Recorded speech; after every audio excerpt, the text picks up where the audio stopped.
Uno está con el celular, el otro está mirando la tele, el otro está con la computadora.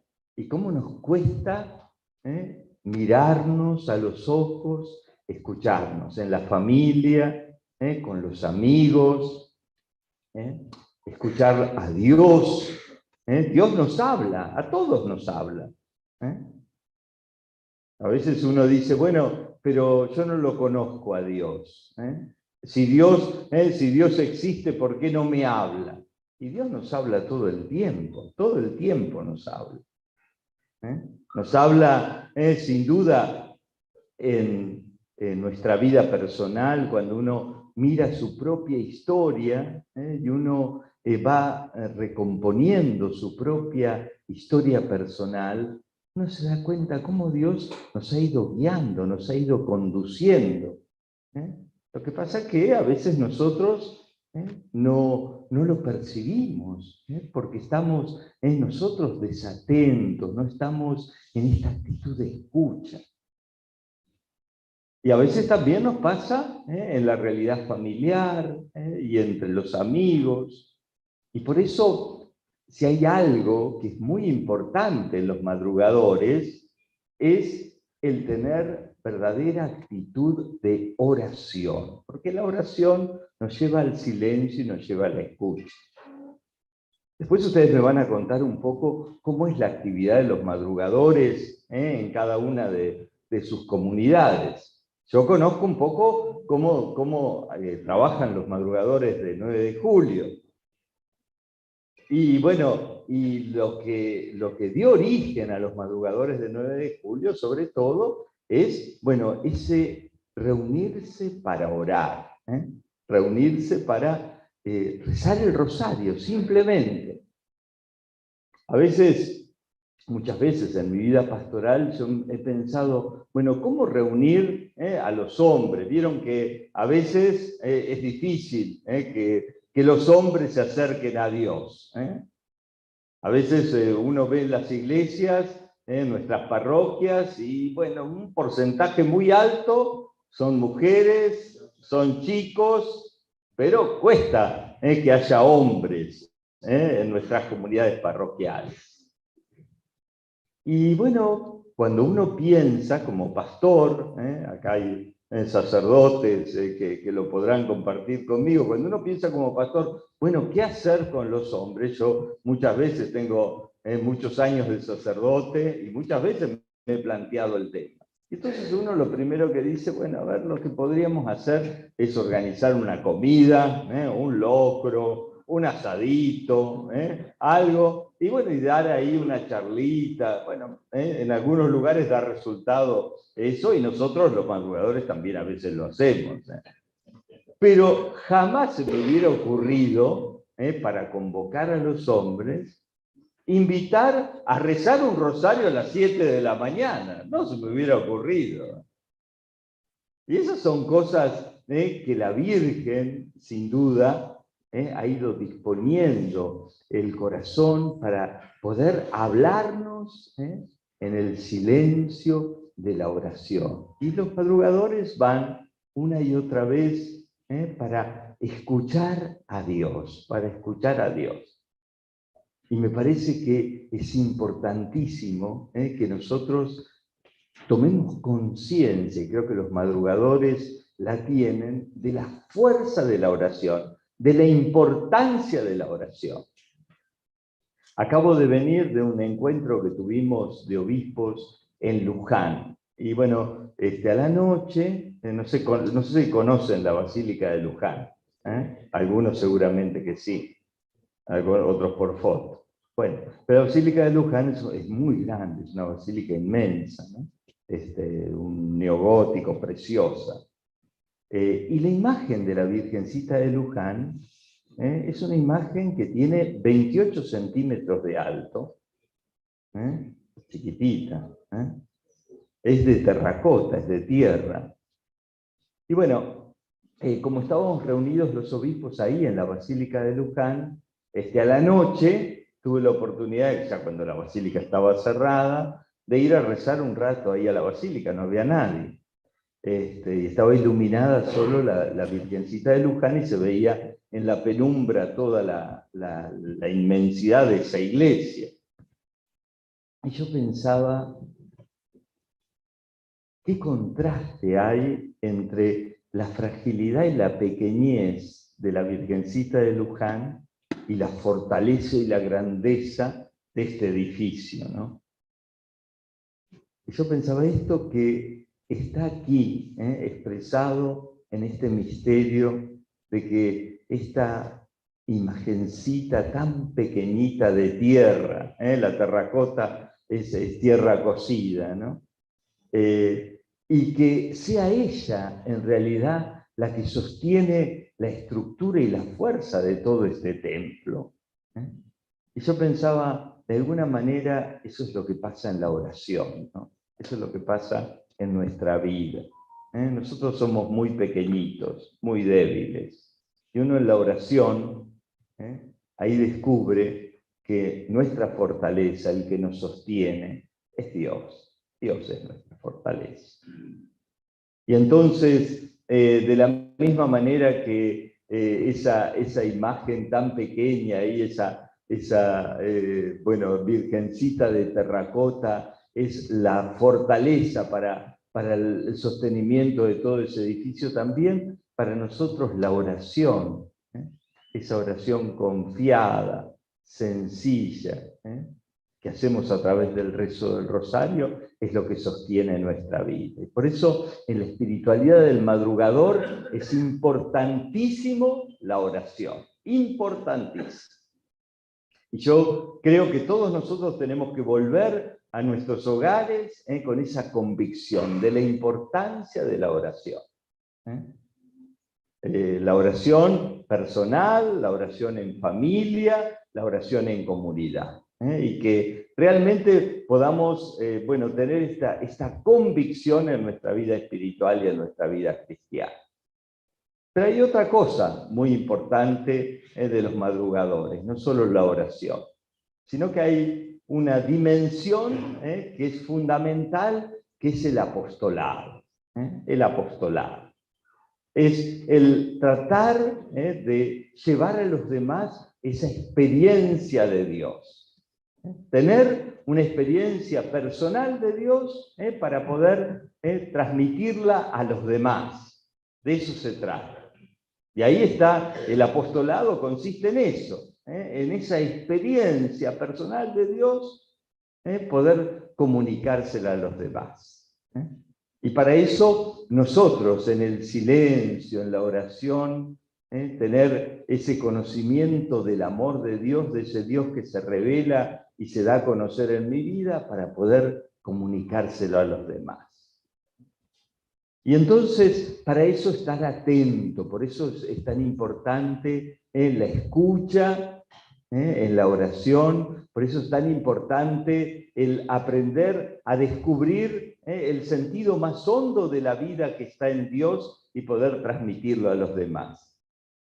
Nosotros tenemos en nuestra diócesis de 9 de julio un monasterio muy importante, benedictino, que es el monasterio de los Toldos, tal vez lo han sentido nombrar. Allí hay un monje que suele aparecer por la televisión, un monje muy famoso, que se llama Mamerto Menapace. No sé si lo sintieron alguna vez. Él dice que se llama Mamerto, pero que no ejerce. Y la verdad que no tiene nada de Mamerto, ¿no? Pero Mamerto tiene un cuento muy conocido, que tal vez muchos de ustedes ya lo han escuchado, pero que a mí me parece que viene al caso, ¿no? Dice que una vez un chico andaba por el campo y de repente encuentra un nido, ¿no? Y había un huevo allí de un bicho que no sabía qué era. Entonces le lleva ese huevito, se lo lleva a su madre y le dice, mirá mamá, encontré este huevo. Y entonces la mamá le dice, bueno, mirá, ahí hay una pava que está clueca, ¿por qué no lo pones ahí en el nido a ver qué pasa? Y bueno, puso en el nido ese huevito, Y a los pocos días comienzan a romperse los huevos y entonces nacen unos pavitos. La pava estaba clueca, nacen los pavitos. Y también al otro día se rompe este otro huevo extraño y nace otro bichito. Y bueno, y entonces empieza la vida de esos pavitos a hacer lo que hacen todos los pavos, pavean, ¿no? Y entonces, ¿qué hacen? Bueno, están ahí pasando, transcurre el día, ¿y qué hacen los pavitos? Los pavitos picotean de acá para allá, alguna basurita, alguna cosita, y corretean un poco, revolotean un poquito cuando son más grandes, pero volando muy bajito. Y bueno, este bichito, que veía hacer a todos los pavitos estas cosas, también hacía lo mismo. De repente, un día, ve que por el cielo empieza a cruzar un pájaro inmenso, con un vuelo majestuoso y alto. Era un águila.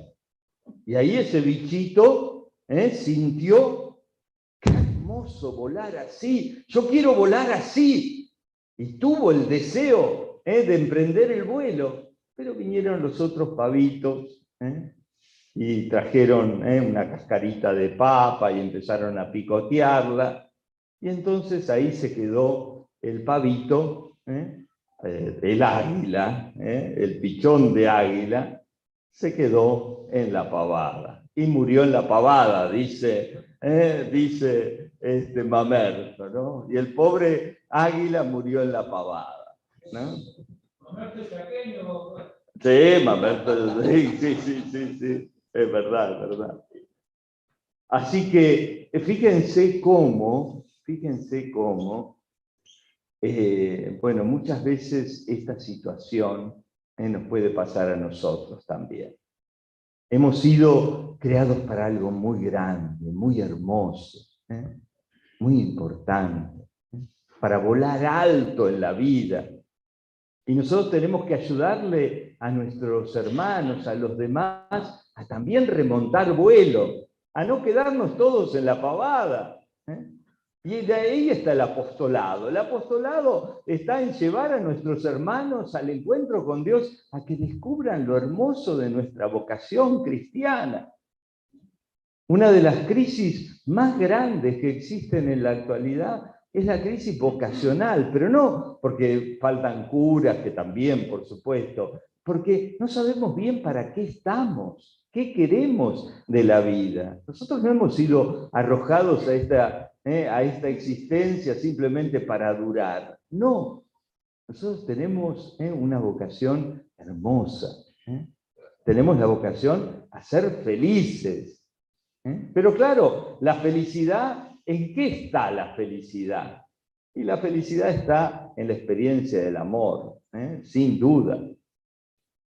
En sabernos amados, amados por Dios, amados por los hermanos, amados en la familia, y en amar, y sobre todo en amar. Teniendo esa experiencia del amor gratuito de Dios, ser capaces de amar a los demás. Ahí está la felicidad. Todo lo demás que nos puede ofrecer este mundo, no puede colmar nuestro corazón. Y nosotros tenemos que acrecentar nuestro corazón en ese deseo de ser felices, pero que descubriendo que esa felicidad no va a estar ni en, como solemos decir tantas veces, ni en las riquezas, ni en el tener, ni en el poder. Nada de eso nos puede llenar el corazón. Lo único que nos llena el corazón es esa experiencia del amor de Dios, ese amor gratuito de Dios, el amor de los demás, el amor de la familia, el amor de los amigos. Y entonces, que nosotros podamos, este es nuestro principal apostolado, este es el principal apostolado. ¿Qué tenemos que hacer nosotros? Ayudarles a los demás a elevar la mirada. a no morir en la pavada. Y esta es la tarea que tenemos en la familia, entre nuestros amigos, en las tareas que podemos llevar adelante en nuestra comunidad, en nuestra parroquia, ayudar a los demás a tener esta experiencia de Dios, a descubrir lo hermoso, lo maravilloso de nuestra vocación cristiana. A veces hay una concepción equivocada, ¿no? Se cree que ser cristiano es, bueno, cumplir con una cantidad de normas, de preceptos, y no nos damos cuenta que ser cristiano es ser consciente de nuestra vocación a ser felices, pero esa felicidad que está en vivir en el amor. En el amor, bueno, con mayúscula, ¿no? En el amor en serio. Porque a mí siempre me gusta bueno, citar a un gran literato que fue Chesterton, y él decía que los caníbales también aman al prójimo, pero en salsa, decía él, ¿no? Entonces tenemos que tener cuidado, ¿no? ¿Qué es el amor? ¿Qué es el amor, no? Entonces tenemos que aprender a vivir en el amor, que es esa capacidad de buscar el bien del otro, de buscar el bien del otro, de aprender a olvidarnos de nosotros mismos, y ahí está entonces el amor. Entonces, fíjense, espiritualidad del madrugador. Primero la oración. Si no hay oración, si no hay silencio, si no hay una escucha de la palabra de Dios, si no hay ese contacto directo que podemos tener con el Señor a través de la oración, en el rezo del rosario, si no tenemos esta experiencia de Dios, no somos verdaderos madrugadores.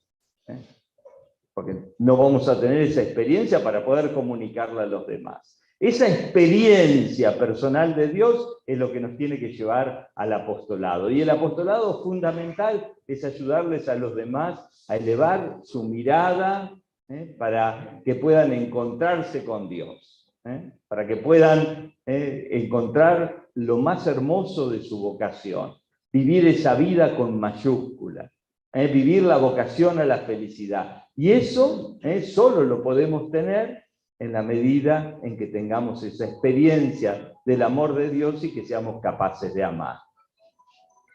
Y lo tercero de la espiritualidad del madrugador, y ya con esto termino, porque si no lo hacemos muy largo, nos dormimos todos, después trabajamos más en grupo. Los obispos sermoneamos largo, entonces hay que tener cuidado. Entonces, fíjense, la oración, el apostolado, pero hay otra cosa muy importante que tiene la espiritualidad del madrugador, que es la amistad. La amistad. Me parece tan importante que descubramos cómo la amistad es algo que bueno, nos ayuda tanto a crecer como personas. Claro, no es lo mismo ser amigo que ser compinche, ¿no? Yo a veces a los jóvenes les digo, si nos juntamos para emborracharnos, yo estuve muchos años en Santiago, ya los changos dicen, si nos juntamos para macharnos, para tomar juntos, y bueno, entonces, entonces ahí no somos verdaderos amigos. La amistad es cuando nos juntamos para ser mejores, para crecer como personas, para crecer como cristianos, para estar más cerca de Dios. Ahí está la verdadera amistad. Por eso yo creo que la amistad entre los madrugadores es de los grados más hermosos de la amistad. Porque nos estamos ayudando a estar más cerca de Dios. Es la amistad que está fundada en querer ayudarnos entre todos para estar más cerca de Dios, para estar más unidos a Dios, para ser mejores personas, para ser mejores cristianos. Y entonces es muy importante en la espiritualidad del madrugador la amistad. Y que ustedes cultiven la amistad entre ustedes. Eso es lo que hace crecer a la iglesia. Ustedes saben que los primeros testimonios que nos llegan desde la primera comunidad cristiana del libro de los Hechos de los Apóstoles, es que la comunidad crecía, ¿por qué? Porque veían cómo se amaban. Porque veían que realmente ahí había unidad. Ahí se ayudaban, compartían su tiempo, compartían sus bienes, compartían, si alguien necesitaba algo, allí estaban todos para ayudar. Qué hermoso es que pueda crecer esta conciencia del valor de la amistad entre los madrugadores, ¿no?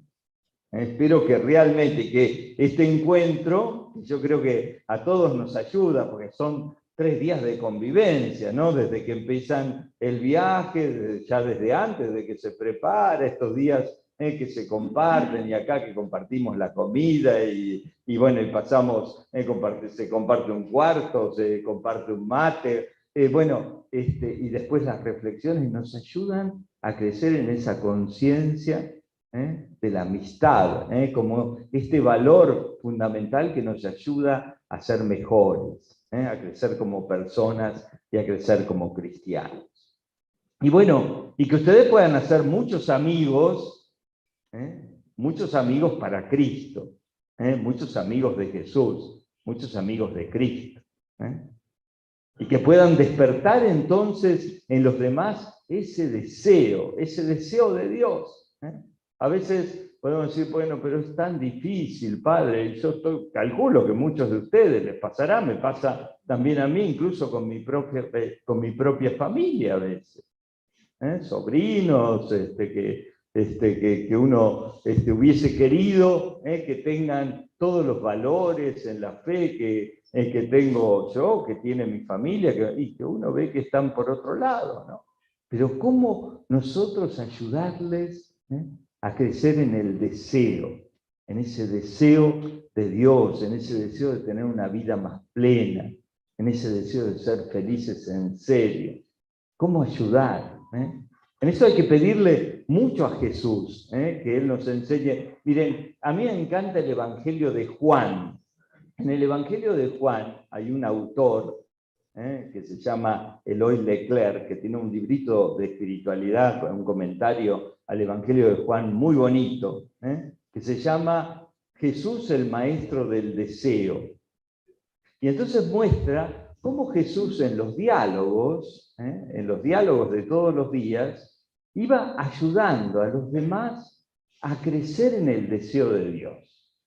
Entonces muestra, por ejemplo, el diálogo con la samaritana. ¿Ustedes se acuerdan en el Evangelio? Un día que, bueno, Jesús va a un pozo de agua, un aljibe, para beber, era la hora de la tarde, haría mucho calor. Y entonces se acerca una mujer y entonces le dice Jesús a la mujer si le podía dar agua. Y entonces la mujer empieza a hablar con Jesús y le dice, ¿cómo vos me pedís agua a mí? Yo vengo a buscar agua porque necesito para mi familia, para mis animales, para cocinar. Y vos que sos, judío, me pedís a mí que soy samaritana, que te dé agua, cosa que no se acostumbraba. Y entonces Jesús, que le empieza a decir, si vos supieras quién soy, entonces me pedirías y yo te daría otra agua que te va a saciar. Y entonces la mujer empieza a interesarse, pero ¿cómo es esa agua? Es un agua que vos la bebés y ya no tenés más sed. ¿Y cómo es esa agua? Empieza a interesarse. Y entonces Jesús que le dice, yo soy el agua viva. Entonces fíjense cómo dialogando Jesús con la samaritana, le enseña a tener un deseo más profundo de las cosas más altas. Lo mismo pasó en la multiplicación de los panes. Ustedes recuerdan, allá había una humanidad que estaba hambrienta en un lugar desierto, y de repente Jesús que le dice, denles de comer a toda esta gente. ¿Cómo vamos a hacer? Tenemos 5 panes y 2 pescados, denles de comer. Y les dice, siéntenlos a todos a la mesa. Siéntenlos en el piso como para prepararse para comer, pero si no tenemos nada. siéntenlos en el piso. Fíjense como, no sé si alguna vez les ha pasado, seguramente que sí, pero vieron que aunque uno no tenga hambre, si se sienta a la mesa y hay un poco, algún pancito, una panera ahí, enseguidita el hambre se despierta. Bueno, el Señor los invita a crecer en ese deseo del pan, aunque parecía que no había qué comer, y Jesús luego les multiplica los panes, pero para decirle, yo soy el pan de vida. Y lo mismo cuando le da la vista a un ciego, lo mismo cuando le devuelve la vida a Lázaro. Yo soy la luz del mundo, yo soy la vida.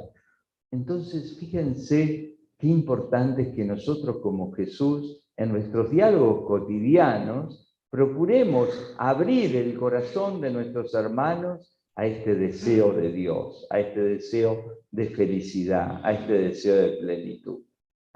Y bueno, la Iglesia cuenta con ustedes para esta misión, para que la puedan vivir en la familia, en cada comunidad. Yo les pido que en eso se comprometan, en cada parroquia, en cada una de sus comunidades, ponerse también bueno, en comunión con su párroco, con el cura de sus parroquias, para ver de qué manera pueden ayudar en esta tarea apasionante y hermosa del apostolado, para que muchos hermanos nuestros puedan conocer a Cristo y puedan alcanzar la verdadera felicidad.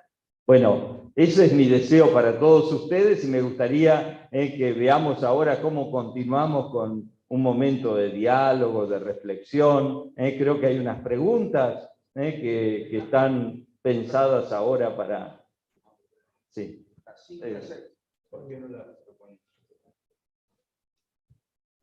Un fuerte aplauso. Muchas gracias.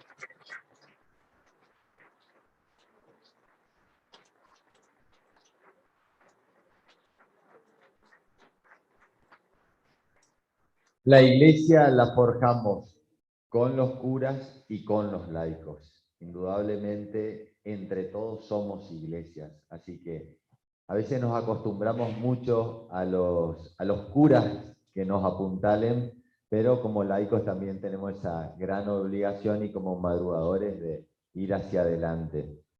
Muy bien, tenemos ahora, podemos ya en grupo juntarnos para compartir la pregunta 5, que era desde el punto de vista personal, ¿qué compromiso puedo llevarme como madrugador para la vida diaria, en mi trabajo, familia, en el club o en donde me toque participar?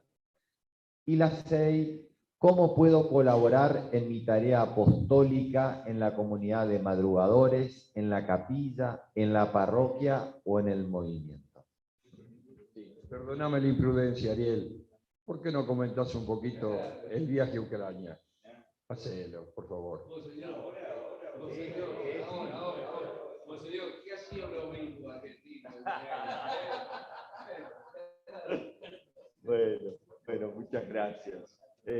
Sí, muy brevemente, pero creo que nos puede ayudar en la medida en que todos seamos conscientes de lo terrible que es la realidad de la guerra y que recemos mucho por la paz, ¿no? Y en ese sentido les comparto muy brevemente un testimonio sobre esta ayuda humanitaria que tuve oportunidad de llevar adelante allí en Ucrania.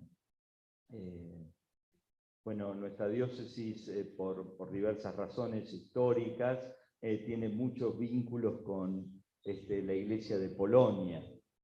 Y entonces hay una asociación que se llama All Brothers, que quiere vivir el espíritu que el Papa nos ha llamado en Fratelli Tutti, que es una conciencia de la importancia de que todos los hombres de la humanidad entera, en el mundo entero, nos sintamos hermanos. Y entonces allí los polacos organizaron una especie de comitiva internacional donde había algunos de Indonesia, de Japón, europeos, africanos, de Estados Unidos, Canadá y de América Latina, para tener una especie de encuentro para orar por la paz y para hacer una ayuda concreta, yendo a los lugares de refugiados de Ucrania en Polonia, digamos. Ustedes saben que Polonia, con ocasión de la guerra, abrió totalmente sus puertas, las puertas de la familia, para recibir a los niños, recibir a las mujeres que están escapando de la guerra, y también hay residencias o hogares, donde sobre todo en los primeros días se acoge a los refugiados. Bueno, cuando estábamos allí me dieron la oportunidad, a través del embajador ucraniano en Polonia, de poder ir hasta los lugares mismos de la guerra, hasta Kiev, y visitar los lugares más acosados por la guerra, ¿no? Simplemente después les puedo hacer algún comentario así más preciso, pero la verdad, lo más doloroso de esta situación es ver el hecho de los niños totalmente desorientados, desanimados, niños que están con una carencia y una necesidad de afecto tremendo. A mí me pasó de entrar uno de los casos que más me impactó, entrando a una de estas residencias de niños, allí con los cuidadores, una chiquita de unos 10, 11 años, se me aferra al brazo así, no me soltaba, ¿no? Entonces, después que pasaban unos minutos y la nena seguía aferrada a mí, la miré a la cuidadora y le dije, a ver qué pasaba, o que no sabía bien cómo proceder, ¿vieron? Y entonces la cuidadora me explica, me dice, mire, padre, ¿sabe lo que pasa? Esta niña la encontramos después de haber sido bombardeada su casa, y ella estaba abrazado al cadáver de su padre, mutilado. Y entonces cada vez que ve un hombre, digamos, un hombre maduro, lo que podía ser la figura del padre, porque ahí estaban cuidados por religiosos y algunas mujeres que estaban allí atendiendo esa casa, claro, es como que encuentra a su papá, digamos, y es, por decirles esa situación, o algunos chicos con el rostro serio, adusto, nos decían que querían volver a su casa, por más que sabían que estaba la guerra, que querían volver a su casa, porque querían saber qué había pasado con sus hermanitos. Esa impotencia que uno experimenta, digamos, en una locura como es la guerra, porque, digo, más allá de los intereses que pueda haber, yo no me meto en las cuestiones geopolíticas, digamos, que pueden estar en juego, pero digo, la guerra como solución es siempre una cosa contraria a toda racionalidad, y creo que todos tenemos que rezar mucho por la paz, pedirle a Dios por la paz, y comprometernos también con la paz en nuestro metro cuadrado, ¿no? Comprometernos con la paz en nuestro metro cuadrado. No, fue muy, muy complejo por todos los controles, digamos, las revisaciones, los toques de queda, el miedo que hay de los mismos militares hacia otros militares ucranianos, porque, claro, no se sabe si puede haber infiltrados, así que es una situación de temor, de miedo muy, muy feo que se vive en medio de la guerra, ¿no? Pero yo creo que es muy importante que trabajemos por la paz, que trabajemos por la paz. En casa, en la familia, a veces los conflictos bélicos los tenemos también en nuestro metro cuadrado, ¿no? Y uno tiene, por eso, y uno tiene que, bueno, comprometerse a ser instrumento de la paz. Miren, el Evangelio de hoy, pero ya ahora no se los digo porque si no ya me quedo sin decirle nada en la misa. Pero el Evangelio de hoy trata sobre este tema, así que lo vamos a seguir conversando. Bueno.